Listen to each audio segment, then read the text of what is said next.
नमस्ते, सदा वसले मातृभूमि, जय हिंद। दोस्तों अमेरिका ने आखिरकार अल जवाहिरी का काम कर दिया तमाम, और इस आतंकी को अमेरिका ने किस मिसाइल से खत्म किया उसके बारे में हमें जानना बेहद जरूरी है। दरअसल दोस्तों, ड्रोन से अमेरिका लगातार अपने दुश्मनों को निशाना बनाता है। इससे पहले ईरान के कमांडर को भी इसी तरीके से ड्रोन के जरिए मार गिराया गया था। बता दें कि अमेरिका की CIA ने जिस मिसाइल का इस्तेमाल किया था उसका नाम R9X हेलफायर मिसाइल है। इस मिसाइल की खासियत ये है कि इसमें बारूद कम लेकिन ब्लेड्स और धारदार धातुओं का उपयोग ज्यादा किया जाता है। ये ब्लेड्स विस्फोट के बाद टारगेट को चक्र की तरह घुमाते हैं और उसका चीर फाड़ कर डालते हैं। R9X हेलफायर मिसाइल को ड्रोन, फाइटर जेट, हेलीकॉप्टर से भी लॉन्च किया जा सकता है। इसकी नाक पर कैमरे, सेंसर्स लगे होते हैं जो विस्फोट से पहले तक की रिकॉर्डिंग करते रहते हैं। साथ ही विस्फोट से पहले टारगेट की सही स्थिति का पता लगाते रहते हैं। पिछले 2 सालों में अमेरिका ने इन मिसाइलों का इस्तेमाल तेजी से शुरू कर दिया है। पिछले साल, जैसे कि मैंने आपको बताया भी था, कि काबुल एयरपोर्ट के धमाके का बदला लेने के लिए अमेरिका ने इन मिसाइलों का उपयोग किया था। बता दें कि इस हेलफायर मिसाइल में तेज धार वाले धातु के ब्लेड्स होते हैं जो अलग अलग लेयर यानी कि अलग अलग स्तर में लगाए जाते हैं। बारूद का विस्फोट इन्हें सिर्फ तेजी से आगे बढ़ने की ताकत देता है। फटने पर 6 ब्लेड्स का एक सेट निकलता है। इसके सामने आने वाला कोई भी इंसान टुकड़ों में कटकर गिर जाता है। इससे सिर्फ उसी टारगेट को नुकसान पहुंचाया जाता है जिसे निशाना बनाया जाता है। यह आसपास के नुकसान को कम करता है। हेलफायर मिसाइल के कई वेरिएंट्स हैं। उनमें से एक है R9X वेरिएंट। ये वेरिएंट 45 किलोग्राम का होता है। इस मिसाइल को निंजा बॉम्ब और फ्लाइंग गिंसू भी कहा जाता है। निंजा इसीलिए क्योंकि निंजा मार्शल आर्टिस्ट ज्यादातर तेज धार हथियारों का उपयोग करते हैं। फ्लाइंग गिंसू यानी कि उड़ने वाला चाकू।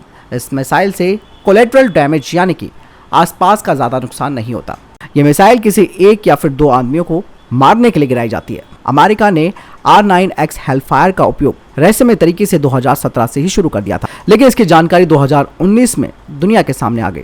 अमेरिका ने इस मिसाइल का उपयोग करके साल 2000 में USS कोले बमबारी में मुख्य आरोपी जमाल अहमद मोहम्मद अली बदवी और अलकायदा के प्रमुख आतंकी अबू अल मसरी को मारा था। और इस मिसाइल का इस्तेमाल सीरिया और अफगानिस्तान में तालिबान के खिलाफ भी किया जा चुका है।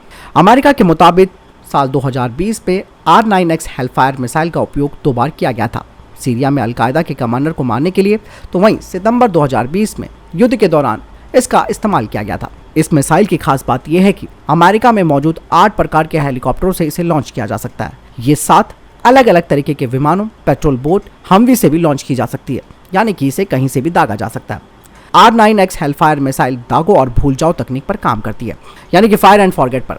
इसे ड्रोन में भी सेट करके दागा जाता है। इस मिसाइल की सबसे बड़ी खासियत यह है कि मजबूत से मजबूत बंकर, बख्तरबंद गाड़ियां, टैंक और काफी मोटे कंक्रीट की दीवार को भी फोड़कर विस्फोट करने में सक्षम होती है। आमतौर पर इसके वेरिएंट्स का वजन 45 से 39 किलोग्राम के बीच होता है। हेलफायर मिसाइलों के वेरिएंट की लंबाई अधिकतम 64 इंच यानी कि 1.6 मीटर होती है। इसका व्यास 7 इंच का होता है। इस मिसाइल में 5 तरीके के वॉरहेड यानी कि हथियार लगाए जा सकते हैं, जिसमें कि anti tank high explosive, shop charge, tandem anti terror, metal augmented charge और ब्लास्ट प्रपल्सन। इसके पंख 13 इंच के होते हैं। इस मिसाइल की रेंज 499 मीटर से लेकर 11.01 किलोमीटर तक होती है। रेंज इस मिसाइल के वेरिएंट पर निर्भर करती है। इस मिसाइल की अधिकतम गति 1601 किलोमीटर प्रति घंटा है। यह लेजर और रडार सीकर टेक्नोलॉजी पर उड़ती है, यानी कि आप इसे रडार के माध्यम से, लेजर के जरिए, दोनों तरीके से ऑपरेट करके टारगेट पर निशाना लगा सकते हैं।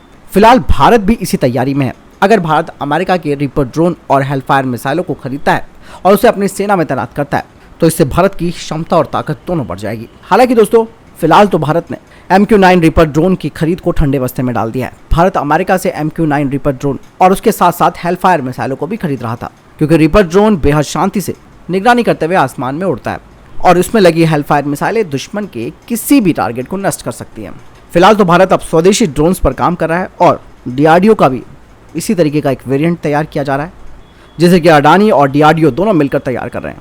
हालांकि इसकी क्षमता और इसकी रेंज क्या होगी इसके बारे में आने वाले समय में खुलासा होगा, जिससे कि जो हमारे स्वदेशी ड्रोन है, जिसमें आर्चर हो गया, तापस हो गया, उनमें हम अपने इसी तरीके के म्यूनिशंस को लगा सकते हैं, जिन्हें कि UAV लॉन्च म्यूनिशंस कहा जाता है। हालांकि अमेरिका के ये जो हथियार हैं वो काफ़ी परिपक्व हैं, काफ़ी एडवांस है, लेकिन भारत भी धीरे धीरे उस स्तर तक पहुंच जाएगा। तो आपने जाना दोस्तों, हेलफायर मिसाइल कितनी घातक है और कैसे और किस टारगेट के लिए इसका इस्तेमाल किया जाता है। आपको क्या लगता है इस पूरे के पूरे सिनेरियो के बारे में कमेंट सेक्शन में लिखकर जरूर बताएं। मिलता हूं नई जानकारी के साथ। जय हिंद, वंदे मातरम।